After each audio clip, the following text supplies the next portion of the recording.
Ya veíamos este repaso que nos brindó Iván Moreno respecto a la cumbre de países latinoamericanos y caribeños, pero hay que ir más allá, hay que entender qué nos deja esto, hacia dónde están apuntando estos países y principalmente qué otra lección estamos aprendiendo al escuchar a los presidentes, cómo se dirigen entre sí mismos y cómo no están muy de acuerdo respecto a cómo se manejan las cosas en países muy cercanos a los propios. Ya lo mencionaba yo, tan solo lo de Sudamérica, de que dos presidentes se le fueron a la yugular al presidente venezolano. Pero para ampliar más esto y entender un poco más en dónde se están parando cada uno de estos países, nos enlazamos con Vanessa Cárdenas, a quien le agradezco que esté aquí con nosotros. Ella es internacionalista y nos puede ayudar mucho a entender esta parte y preguntar justamente eso. Además de lo que fueron estos acuerdos que se firman, estos más de 40 puntos, lo que vimos, lo que escuchamos tan solo de los presidentes de Paraguay y Uruguay señalando directamente al tema de cómo se maneja y se trata a las personas en Venezuela, nos dice que la región, más allá de estar muy unida, tiene diferencias muy marcadas.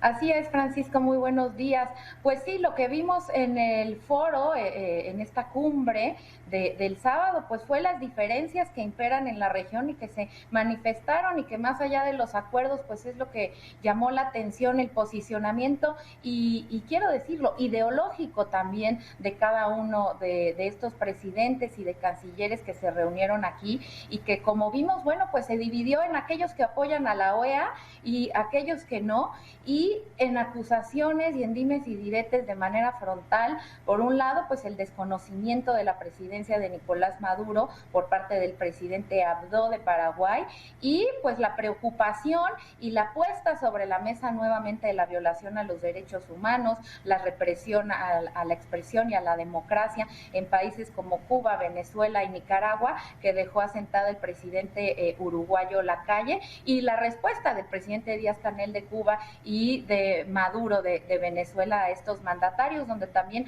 los estuvieron señalando, ¿no? Entonces, evidentemente, esta idea de crear un organismo tipo la Unión Europea, pues quedó de forma manifiesta que es muy complicado por estas divergencias que primero habría que limar para lograr una unidad de intereses comunes que vayan de la mano para poder considerar un organismo de cierto peso más allá de la retórica o el simbolismo que hoy tiene CELAC.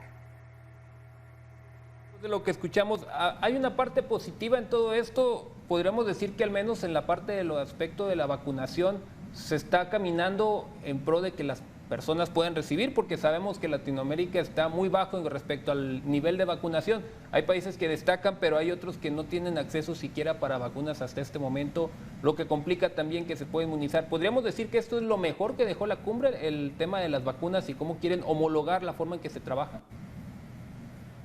Sí, mira, creo que la cumbre, primero como un foro de expresión, fue positiva. Y segundo, los pequeños acuerdos que se logran, pues son acorde al tamaño y al presupuesto que tiene CELAC, porque recordemos que no tiene los presupuestos de Brasil, de Canadá o de Estados Unidos, que por ejemplo tiene la OEA. Entonces la participación, por ejemplo, de CEPAL con Alicia Bárcena fue muy interesante en función de esto que tú apuntas, Francisco, de lograr la creación y la distribución de vacunas en la región, ¿no? Una de las preocupaciones que se manifestaron durante este día, durante el sábado, pues fue que la población menor de 18 años difícilmente va a ser vacunada en un 80% como se esperaba o como se desearía, y que hay países donde, bueno, no van ni siquiera al 10% de la vacunación. Entonces, estos acuerdos creo que son muy importantes. Este fondo, que si bien incipiente,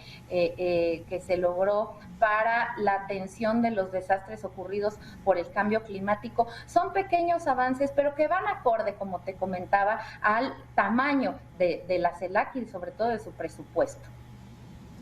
También lo que destacó, bueno, fue la presencia de Maduro, del presidente de Venezuela, porque incluso algunos se sorprendieron al saber que ya estaban en territorio mexicano, algunos tal vez no esperaban siquiera verlo en esta oportunidad. Y en un país que está tan dividido como es el venezolano, con la situación que perdura ahí de quién es el presidente legítimo, verlo aquí, ¿qué mensaje le mandaría, por ejemplo, esto a los otros presidentes que tal vez no lo tenían ni siquiera en en la contemplación de que iban a tener que interactuar con él. Mira, evidentemente el presidente Nicolás Maduro se reconoce a sí mismo como un ícono de las izquierdas latinoamericanas y de la defensa de estos países como Nicaragua, como Cuba, pero también manda el mensaje de que en México se siente muy cómodo. Creo que esto es importante porque hemos visto que estos grandes líderes de la izquierda, como es él y como Evo Morales, se sienten bien aquí, ¿no? No por algo México recobra su papel de mediador con el tema de Maduro y la oposición venezolana. Entonces, vino además muy vigoroso, muy participativo, muy cómodo. Creo que hoy las izquierdas latinoamericanas ven prospectivamente un escenario favorable con un giro de la región hacia la izquierda, ¿no? Por la nueva situación de Lula. Chile, ¿no? Un país que se había caracterizado por su derecha en los últimos años, todo parece que en las últimas elecciones también irá para allá. Entonces, claro, el ver a Nicolás Maduro en este foro, pues fue una de las grandes noticias, no solamente por su llegada, sino por los discursos incendiarios que suele mandar este personaje. Y la otra gran pérdida para México, pues fue la ausencia de Alberto Fernández, que sabemos que no solamente hay una concordancia ideológica con el presidente López Obrador, sino hasta una cierta amistad, ¿no? Vamos, se caen bien, pero bueno, pues este revés que tuvo el oficialismo en Argentina con las elecciones intermedias durante la semana pasada, impide que venga, se manda al canciller, un canciller que hoy ya no es, ¿no? Porque están en estos cambios de gabinete, entonces al día de hoy han cambiado de canciller y bueno, pues ahí también esta ausencia deja un poquito inconclusos los temas de discusión de las Malvinas y otro tema muy importante para Argentina y para la región en general, la flexibilización de la deuda y del financiamiento con el Fondo Monetario Internacional, ¿no? Vemos que esos avances que se buscaba tener en términos económicos, de bloqueos, etcétera, pues quedan sobre todo en la retórica y que no hay grandes acciones pragmáticas más allá de estos pequeños fondos para el cambio climático, la agencia espacial y lo más importante, como tú lo mencionabas, el tema de cooperación para la vacunación en la región. Y esto también me lleva a preguntar, ¿qué dice respecto a México y al presidente Andrés Manuel López Obrador hacia los otros países al ver este comportamiento, esta recepción casi de brazos abiertos hacia el propio Iván Maduro, que se invitó al presidente de Cuba días previos para que estuviera en la ceremonia del Día de Independencia mexicano? ¿Qué mensaje le está dando a los otros países que están pues convencidos de que lo de la OEA sigue siendo la mejor opción mientras los otros quieren ir hacia CELAC?